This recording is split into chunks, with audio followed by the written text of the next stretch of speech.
আসসালামু আলাইকুম। আজকে সকাল থেকে বৃষ্টি হচ্ছিল। ভেবেছিলাম যে আজকের আমি বিরিয়ানি বানাবো। কিন্তু ৮ টার পর থেকে আর মোটে বৃষ্টি হচ্ছে না।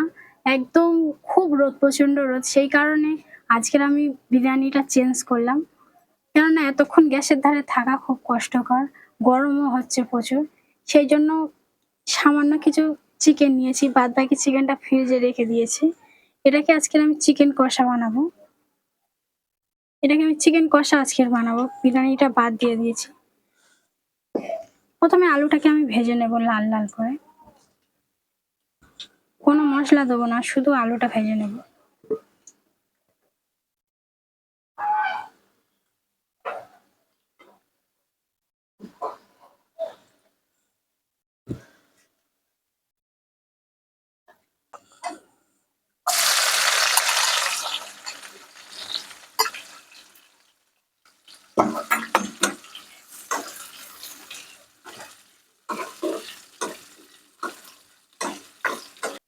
পেঁয়াজটা আমি একদম লাল করে ভেজে নিয়েছি।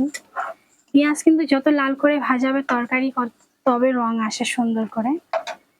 এবার আমি চিকেনটা দিয়ে দিচ্ছি।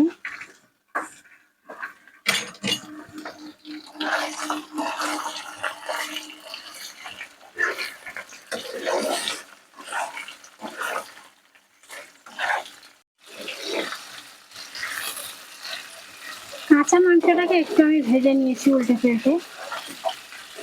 প্রথমে মশলা দিলে ধরে বসবে কড়াইতে, ওই জন্য আমি একটু উল্টে পাল্টে ভেজে নিয়েছি লাল করে। তারপর আমি মশলাগুলো দিয়ে দিচ্ছি। প্রথমে আমি দিচ্ছি লবণ,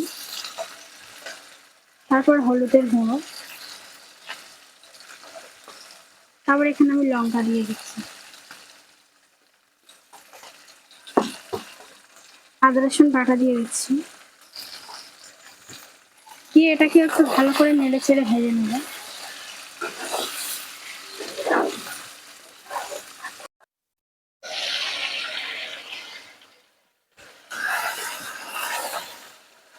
একটু গরম মশলা দিয়ে দিচ্ছি। মাংস আমার কষানো হয়ে এসছে, কত সুন্দর রং এসছে।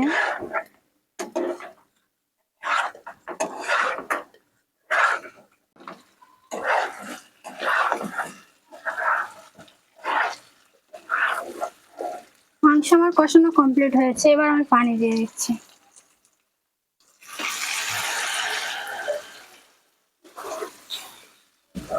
আজকের কষাকষি করব, সেই জন্য বেশি পানি দিলাম না, অল্প করে পানি দিয়ে দিচ্ছি। এবার আমি দিয়ে দিচ্ছি ধনেপাতা।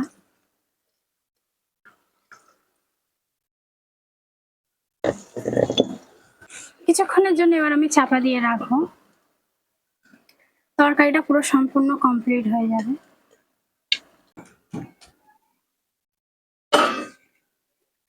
মাংস কষানো আমার এখানে কমপ্লিট হয়ে গেছে।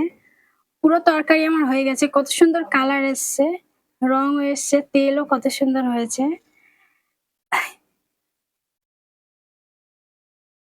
আজকের ভিডিওটা কেমন লাগলো অবশ্যই কমেন্ট করে জানাবে। আর ভিডিওটা পুরো দেখার চেষ্টা করবে। আশা করি তোমাদের ভালো লাগবে।